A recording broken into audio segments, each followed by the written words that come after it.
Dobrý den, vítám vás u dnešního videa a 1.9. a 2.9. byly v Písku, tady v parku, byly slavnosti piva. Takže dneska se jdem podívat na nějaký ty stánky, které tam byly, takže si to užijte a jdeme na to.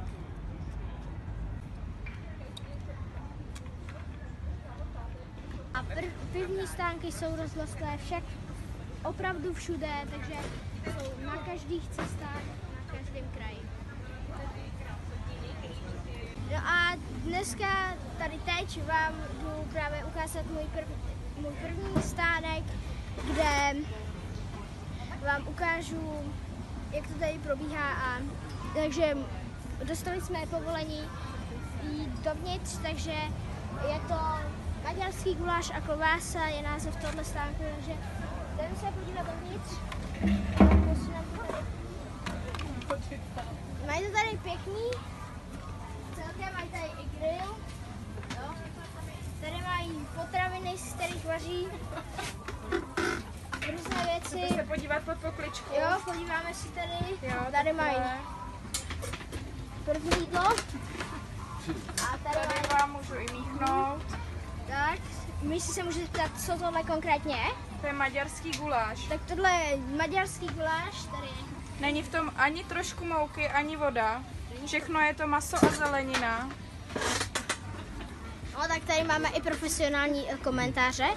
Tak a tohle, mají to tady i s chili dokonce, což jsem popravdě moc nečekal, ale určitě nějaký lidi rádi chili, takže ocení, že tady mají chili, takže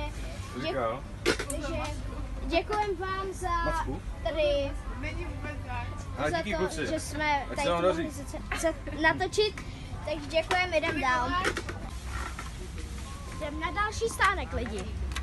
Tak dostali jsme tady srdíčka tady od toho stánku, takže děkujeme tady moc krát a my jdeme dál. Tak sedněte, kluci, ahoj. A jelikož to jsou pivní slavnosti, tak si spočítáme, kolik tu máme stánků s pivem.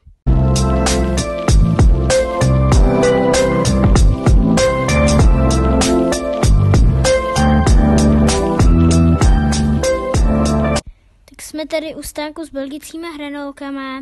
Pán nám povolil jít dovnitř, takže se podíváme dovnitř a belgické hranolky byste asi úplně nečekali na pivních slavnostech, no popravdě já taky ne, ale přece se jenom tady objevili, no a pán nám povolil jít dovnitř, jak už jsem říkal, a dokonce nám pak potom dal i hranolky zdarma, což jako je fakt výhodný. A tady máte nabídku, no a tady ještě dole, pokud se podíváte, tak máte nabídku omáček. No a jo, teď jsou vidět ty omáčky. A no, mají tady i friťáky.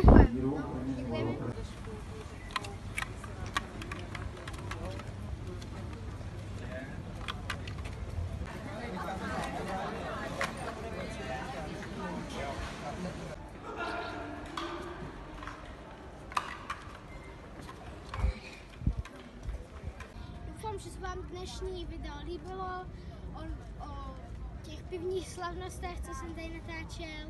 Tady v pozadí máme písecký kamenný most, přes 700 let starý, takže taková zajímavost o Písku.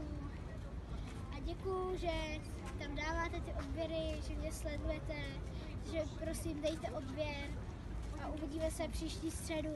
Čau, mějte se výborně.